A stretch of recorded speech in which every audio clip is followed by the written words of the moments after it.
Hi అండి, అందరికీ నమస్కారం. Welcome back to my channel. ఈరోజు వీడియోలో ఆరోగ్యానికి ఎంతో మంచిదైన ఎర్ర బొబ్బర్లతో వడలు టేస్టీగా ఎలా తయారు చేసుకోవచ్చో ఈ వీడియోలో నేను మీకు చేసి చూపించబోతున్నాను. ఇప్పుడు ముందుగా టేస్టీగా వడలు తయారు చేసుకోవడానికి ఇక్కడ ఎర్ర బొబ్బర్లు తీసుకుంటున్నాను. ఒక మిక్సింగ్ బౌల్ తీసుకుని అందులో ఎర్ర బొబ్బర్లు వేసుకుని ములిగే వరకు నీళ్లు పోసుకొని 5-6 గంటల పాటు నానబెట్టుకోవాలి. బొబ్బర్లు చక్కగా నానిన తర్వాత మంచినీళ్ళు పోసి 2-3 సార్లు కడిగి పెట్టుకోవాలి. ఇలా కడిగిన ఈ బొబ్బర్లను ఇప్పుడు గ్రైండర్లో వేసుకుని మెత్తగా పిండిని రుబ్బుకోవాలి.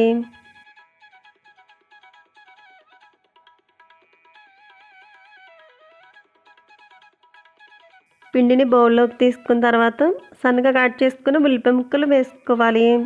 ఈ బొబ్బరి వడల్లో ఉల్లిపాయ ముక్కలు ఎక్కువ వేసుకుని చేసుకున్నట్టయితే వడలు క్రిస్పీగా చాలా రుచిగా ఉంటాయి.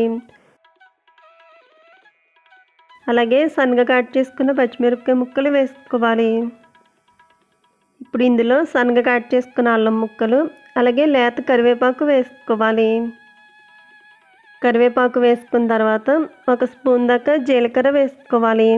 అలాగే టేస్ట్కి సరిపడా సాల్ట్ వేసుకుని పిండిలో ఇవన్నీ కూడా బాగా కలిసేటట్టు కలుపుకోవాలి. ఇలా బాగా కలుపుకున్న తర్వాత ఇప్పుడు డీప్ ఫ్రైకి సరిపడా ఆయిల్ పెట్టుకుని హీట్ చేసుకోవాలి. ఆయిల్ బాగా హీట్ అయిన తర్వాత చూపిస్తున్న విధంగా ప్లాస్టిక్ కవర్ మీద కలిపి పెట్టుకున్న పిండిని వడల్లా ఒత్తుకుని మరుగుతున్న ఆయిల్లో వేసుకోవాలి.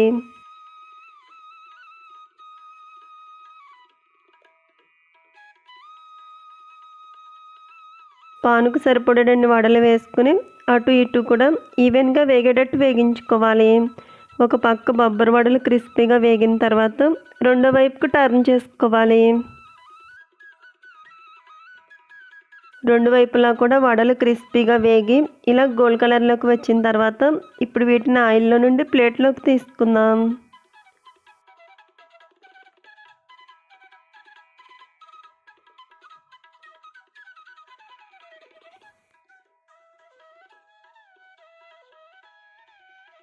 ఇదే విధంగా మిగిలిన పిండిని కూడా ఇలా వడల్లో ఆయిల్లో వేసుకుని అటు ఇటు కూడా ఈవెన్గా వేగేటట్టు వేగించుకోవాలి. ఇలా చేసుకున్నట్టయితే ఎర్ర బొబ్బర్లతో వడలు క్రిస్పీగా చాలా అంటే చాలా రుచిగా ఉంటాయి. ఇలా చేసుకుని తింటే రుచికి రుచి, ఆరోగ్యానికి ఆరోగ్యం. సో ఫ్రెండ్స్, ఈ వీడియో నచ్చితే లైక్ చేయండి. అలాగే మీ ఫ్రెండ్స్ అండ్ రిలేటివ్స్కు షేర్ చేయండి. Thank you for watching video friends.